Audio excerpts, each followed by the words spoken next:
Hello बच्चों, आप सभी का स्वागत है हमारे इस चैनल ड्रिज़लिंग ट्रेशर्स में। तो चलिए आज की कहानी में खो जाते हैं। एक पहाड़ के शीर्ष पर और बादलों के करीब एक सुंदर सा जंगल था। उस जंगल में कई खुशियों भरे जानवर रहते थे। वे सभी मिलकर एक साथ रहते थे और एक दूसरे के प्रति नफरत नहीं करते थे। हर एक जानवर अपनी अपनी तरह सुंदर था और यदि कुछ उनसे अलग थे तो वे भी उन्हें ऐसे ही स्वीकार करते थे। इन जानवरों को मानवों और उनके प्राकृतिक संबंधों से हो रहे हानिकारक परिणामों के बारे में जागरूकता बिल्कुल नहीं थी। लेकिन पता है क्या हुआ? एक दिन सब कुछ बदल गया।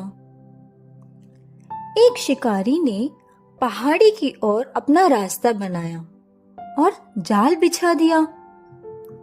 वो जानवर जिन्होंने इसे देखा था, उन्हें वास्तव में नहीं पता था कि शिकारी क्या कर रहा था, क्योंकि उन्होंने कभी मानव या जाल को नहीं देखा था।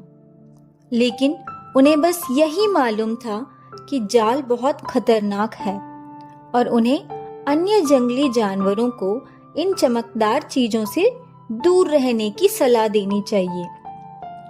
शेर, जंगल के राजा, ने एक बैठक बुलाई और हर जानवर को सावधान रहने की चेतावनी दी।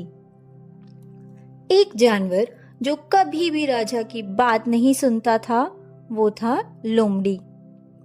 वह सिर्फ अपने ही रास्ते पर चली जाती थी और वही करती थी जो वो चाहती थी।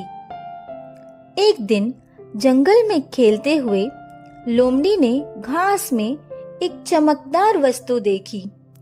वह धीरे धीरे करीब गई, यहाँ वहाँ सूंघते हुए। कुछ बहुत अच्छा सूंघा और वह मिनटों के अंदर उस वस्तु के पास जा रही थी।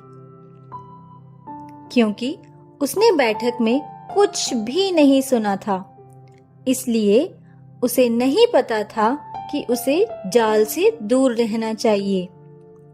जब वह जाल के करीब आई, उसने वहां एक बड़ा टुकड़ा मांस देखा। यह मेरा भाग्यशाली दिन है। मुझे आज खाने के लिए किसी भी मेहनत की आवश्यकता नहीं है, लोमड़ी ने खुशी खुशी खुद से सोचा। लोमड़ी और करीब गई। उसने अपना मुंह खोला और मांस का स्वाद लेने से पहले ही क्लिंग स्नप, जाल बंद हो गई।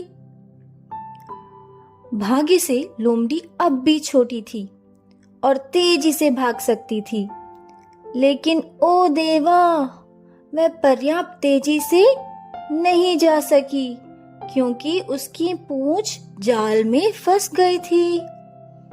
मदद, मदद, लोमड़ी चिल्लाई। मैं फंस गई हूँ, यहाँ से मुझे बाहर निकालो।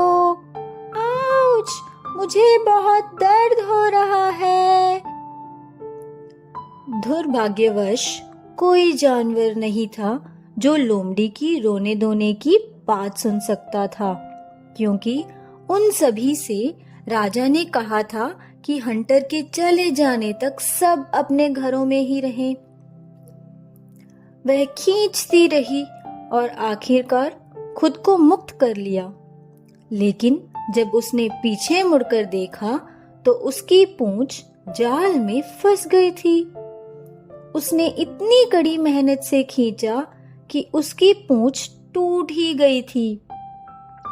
लोमड़ी अब बहुत शर्मिंदा महसूस कर रही थी, क्योंकि उसने समझा कि दूसरे लोमड़ी और जानवर उस पर हंसेंगे और यह सब उसी की वजह से, क्योंकि उसने राजा की बात नहीं मानी थी। लोमड़ी नहीं चाहती थी कि कोई भी उस पर हंसे, इसलिए उसने एक योजना बनाई। मैं बस ऐसा व्यवहार करूंगी जैसे पूछ ना होना बहुत अच्छा हो और इस तरह लोग मेरे नए रूप के साथ मुझे खुश है मानेंगे। लोमड़ी ने हर्षित होकर खुद से सोचा। दूसरे लोमड़ी उस पर हंसने लगे क्योंकि वह बहुत ही हंसी लग रही थी। लेकिन जब उसने उन्हें बताया, यह मेरे लिए सबसे अच्छी चीज है जो कभी हुआ है, मैं पूछ के बिना बहुत खुश हूँ। उसने उन्हें यह भी बताया कि वह अब बहुत तेज दौड़ सकती है। ज्यादातर लोमड़ी इस पर विचार करने लगी और उन्होंने चाहा कि वे राजा के पास जाएं और उनसे अपनी पूंछ हटाने के लिए बोलें। लेकिन एक बहुत होशियार बूढ़े लोमड़ी ने कहा, तुम झूठ बोल रहे हो, तुम बस यह दिखाव कर रहे हो कि पूंछ के बिना तुम ज्यादा खुश हो, ताकि बाकी लोमड़ी भी अपनी पूंछ निकाल दें जिससे तुम्हें जलन ना हो। लोमड़ी को पूंछ होना चाहिए, लेकिन इसका यह तात्पर्य नहीं है कि अगर आपकी पूंछ न हो तो आप फॉक्स नहीं हो। तो आप झूठ क्यों बोल रहे हो? लोमड़ी ने फिर से बहुत शर्मिंदा महसूस किया और इस बार रोने लगी। मुझे दुख है कि मैंने खुद को खुश दिखाने के लिए झूठ बोला, जब वास्तव में मैं दुखी हूँ, उसने रोते हुए कहा। बूढ़े लोमड़ ने उससे गले लगाया और पूछा कि वह ऐसा क्यों महसूस करती है कि उसे झूठ बोलना पड़ा। मैं डर गई थी कि तुम मुझे इसलिए स्वीकार नहीं करोगे क्योंकि मैं तुमसे अलग हूँ, और मैं चाहती थी कि मैं कुछ और बनने का दिखावा करूँ ताकि तुम मुझे स्वीकार करो। बुढ़ापे वाले लोमड़ सीधा बोला, पूंछ न होने का ये तात्पर्य नहीं है कि तुम हमसे अलग हो।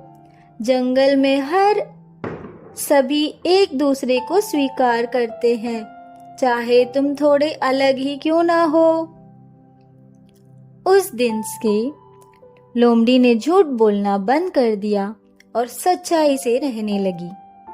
उसने समझा कि अपने आप से सच्चा रहना प्राकृतिक रूप से बहुत बेहतर है, और यह भी समझा कि जीवन एक अपूर्व साहस है और हमारे कर्मों के परिणामों का सामना करना उसको और भी रोमांचक बना देती है।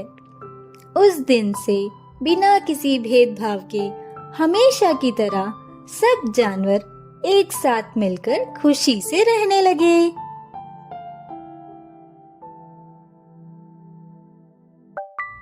हमें खुशी है कि आपने ये कहानी सुनी।